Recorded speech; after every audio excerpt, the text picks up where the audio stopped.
वो चर्चा में 75 साल की देश की गौरव यात्रा, विकास यात्रा और उपलब्धियों की भी चर्चा होनी थी।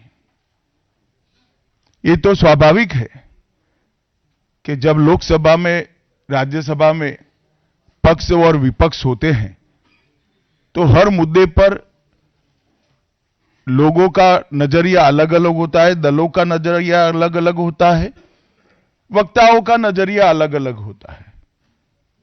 मगर संसद जैसे देश के सर्वोच्च लोकतांत्रिक फोरम में जब चर्चा होती है तब इसमें एक बात कॉमन होती है कि बात तथ्य के आधार पर होनी चाहिए और बात सत्य के आधार पर होनी चाहिए। कल से कांग्रेस पार्टी ने जिस तरह से तथ्यों को तोड़ मरोड़ कर रखने का प्रयास किया है, ये अत्यंत निंदनीय है और मैं इसकी निंदा करना चाहता हूं। ये क्यों हुआ?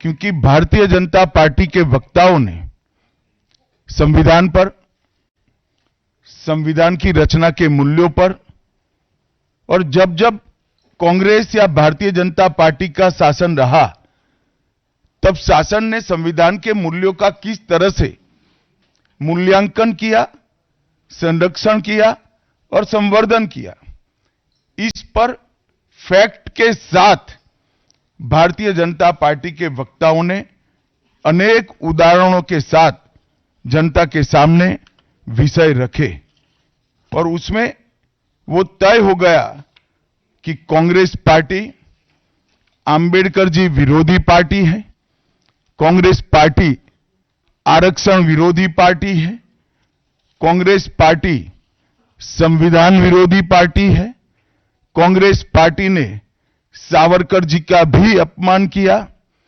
कांग्रेस पार्टी ने आपातकाल डालकर संविधान के सारे मूल्यों की धज्जियां उड़ा दी, नारी सम्मान को भी सालों तक दरकिनार किया, न्यायपालिका का हमेशा अपमान किया, सेना के शहीदों का अपमान किया और भारत की भूमि तक को संविधान तोड़कर विदेशी देशों को देने की हिमाकत कांग्रेस पार्टी के शासन में हुई। जब ये पूरा सत्य उजागर हो गया तब कल से कांग्रेस पार्टी ने फिर एक बार अपनी पुरानी पद्धति को आजमाते हुए बातों को तोड़ मरोड़ कर और सत्य को असत्य के कपड़े पहनाकर समाज में भ्रांति फैलाने का एक कुत्सित प्रयास किया है। संसद में जब चर्चा हो रही थी, यह सिद्ध हो गया कि बाबा साहेब आंबेडकर का कांग्रेस ने किस तरह से पुरजोश विरोध किया था। बाबा साहब के न रहने के बाद भी किस प्रकार से कांग्रेस ने बाबा साहब को हाशिए पर ढकेलने का प्रयास किया। जब संविधान सभा अपना काम कर चुकी, चुनाव हुआ 1951-52 में और 54 में, दोनों बार कांग्रेस ने बाबा साहब को हराने के लिए कोई कसर नहीं छोड़ी। यहां तक कि फ्रेंडली चुनाव होता है, स्पिरिट वाला चुनाव होता है, ऐसा चुनाव भी नहीं था। विशेष प्रयास किया गया और वो उनकी हार को सुनिश्चित किया गया। जहां तक भारत रत्न देने का सवाल है, कांग्रेस के नेताओं ने कई बार खुद ही अपने आप को भारत रत्न दिए हैं। 55 में नेहरू जी ने खुद को भारत रत्न दे दिया, 71 में इंदिरा जी ने खुद को भारत रत्न दे दिया और 1990 में बाबा साहब को भारत रत्न तब मिला जब कांग्रेस पार्टी सत्ता में नहीं रही और भारतीय जनता पार्टी के समर्थन वाली सरकार थी। 1990 तक कांग्रेस पार्टी बाबा साहब को भारत रत्न न मिले इसका बड़े जतन से प्रयास करती रही, यहां तक कि बाबा साहब की जयंती को भी, 100वीं जयंती को भी मनाने का मना ही कर दिया गया। नेहरू जी की आंबेडकर जी के प्रति नफरत जग जाहिर है।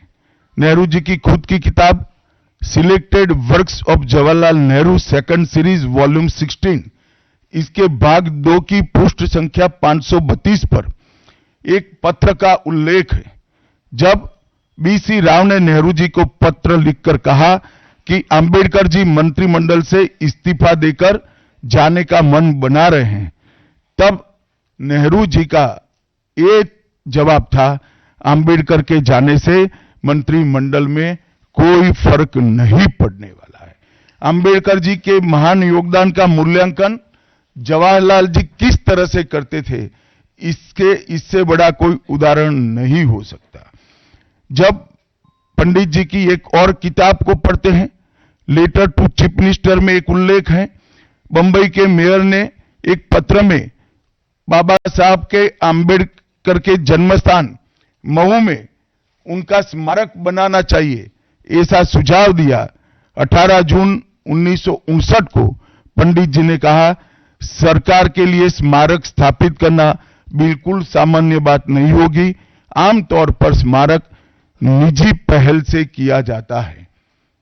अपने परिवार के चाहे कोई भी सदस्य हो, नेहरू जी हो, इंदिरा जी हो, संजय गांधी हो, राजीव गांधी हो, कई सारे लोगों के लाखों स्मारक देश के अंदर बनाने वाले परिवार के मुखिया कहते हैं कि आमतौर पर निजी पहल पर स्मारक बनाया जाता है, क्योंकि ये स्मारक B.R. आम्बेडकर जी का था। मित्रों, जब एक दूसरा उदाहरण मैं देना चाहता हूं, एक सर्वदलीय मंत्रिमंडल पहली देश की कैबिनेट बनी, जिसमें बाबा साहेब आम्बेडकर भी सदस्य थे, नेहरू जी प्रधानमंत्री थे। नेहरू जी की किताब selected works of Jawaharlal Nehru में एक और उल्लेख आता है, नेहरू जी के आश्वासन के बावजूद आम्बेडकर जी को कोई महत्वपूर्ण विभाग नहीं दिया गया, और ये स्पष्ट इसके अंदर उल्लेख है कि सरकार की नीतियों, विशेषकर विदेश, रक्षा और अनुसूचित जाति और जनजाति से जुड़ी हुई नीतियां और 370 के खिलाफ आम्बेडकर जी थे। जब एक और कांग्रेस पार्टी है, बाबा साहेब आम्बेडकर का कोई स्मारक जब तक कांग्रेस सत्ता में रही बड़ा नहीं बना। जहां जहां विपक्ष की सरकारें आती गई, स्मारक बनते गए। भारतीय जनता पार्टी की सरकारों ने और नरेंद्र मोदी जी की सरकार ने बाबा साहब के जीवन के संबंधित पंच तीर्थ का विकास किया। मध्य प्रदेश में महू, लंदन में वो स्थान जहां बाबा साहब पढ़ते थे, नागपुर में दीक्षा भूमि, दिल्ली में महापरिनिर्वाण स्थान और महाराष्ट्र के मुंबई में स्थित चैत्य भूमि का विकास करने का काम भारतीय जनता पार्टी की सरकारों ने किया। 19 नवंबर 2015 को नरेंद्र मोदी जी ने अंबेडकर जी के सम्मान में 26 नवंबर को संविधान दिन घोषित किया। डॉक्टर अंबेडकर इंटरनेशनल सेंटर की स्थापना भी की। 2018 में प्रधानमंत्री नरेंद्र मोदी जी ने महापरिनिर्वाण स्थल पर डॉक्टर अंबेडकर स्मारक का उद्घाटन किया, जो लगभग 2 एकड़ में फैला है। मित्रों, मैं आज जब आप सबके सामने उपस्थित हुआ हूं, तब राज्यसभा में मेरे बयान को तोड़ मरोड़ कर पेश किया गया।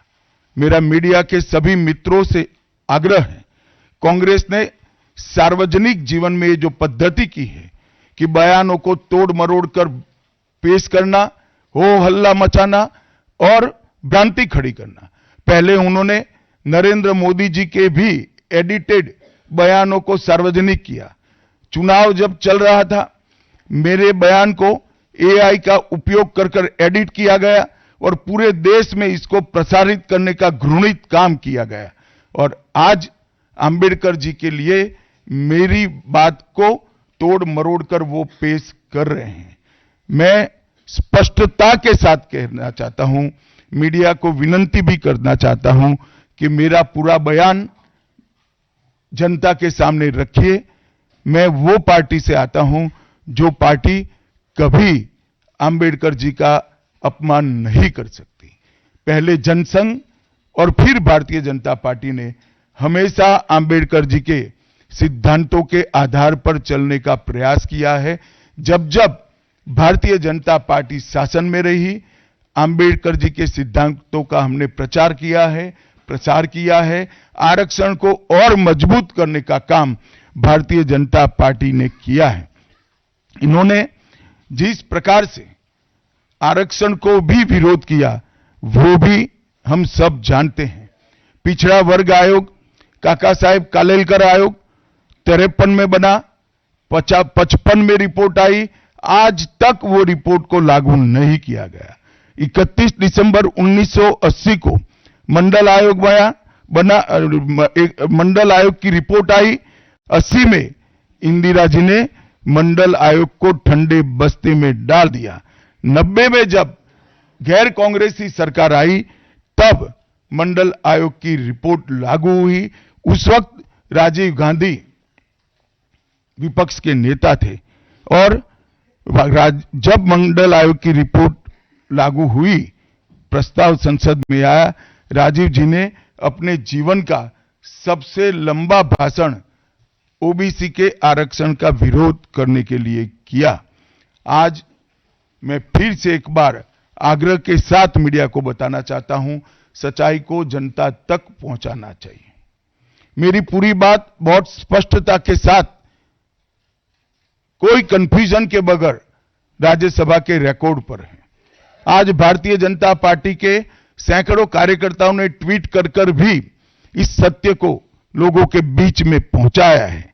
और जिन्होंने जीवन भर बाबा साहेब का अपमान किया, जिन्होंने जीवन भर बाबा साहब के सिद्धांतों को दरकिनार किया, जिन्होंने जब तक सत्ता में रहे बाबा साहब को भारत रत्न मिलने नहीं दिया, जिन्होंने जब तक सत्ता पर रहे आरक्षण के सिद्धांतों की धज्जियां उड़ाई, वो लोग आज बाबा साहेब आंबेडकर के नाम पे भ्रांति फैलाना चाहते हैं।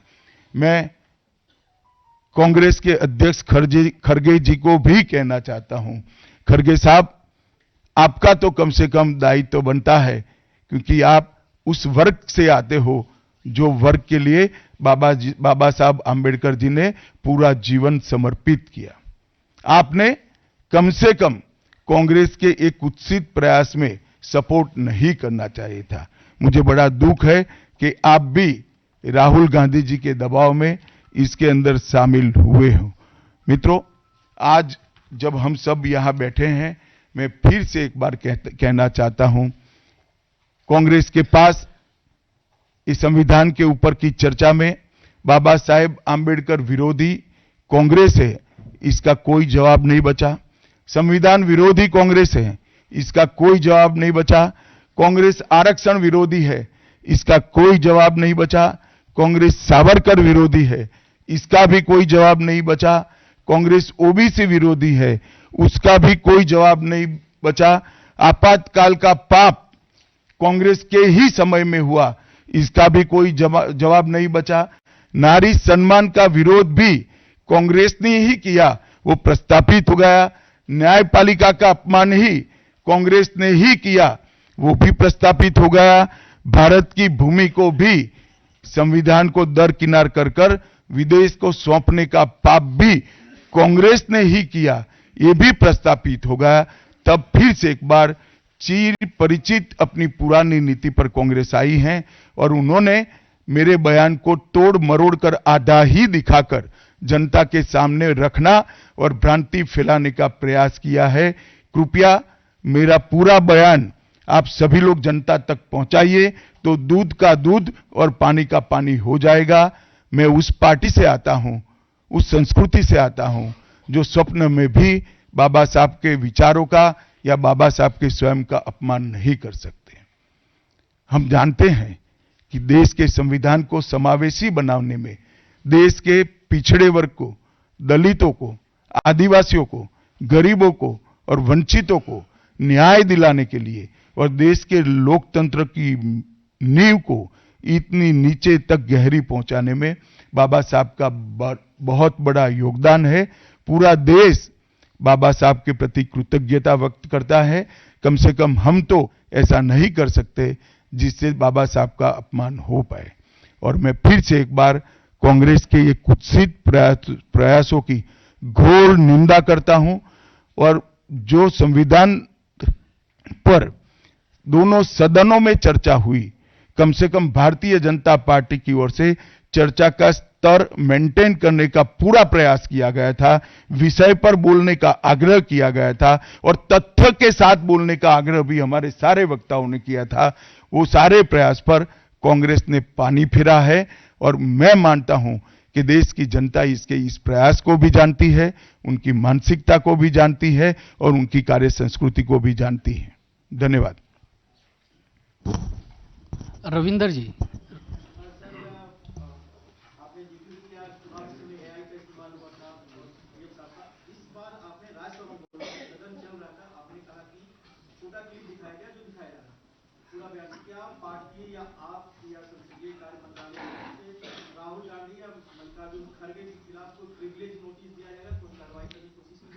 देखिए, मैं पार्लियामेंट के बारे में बाहर जवाब नहीं दे सकता, परंतु मैं इतना जरूर कह सकता हूं कि इसके सारे legal option Bharatiya Janata party तरासेगी।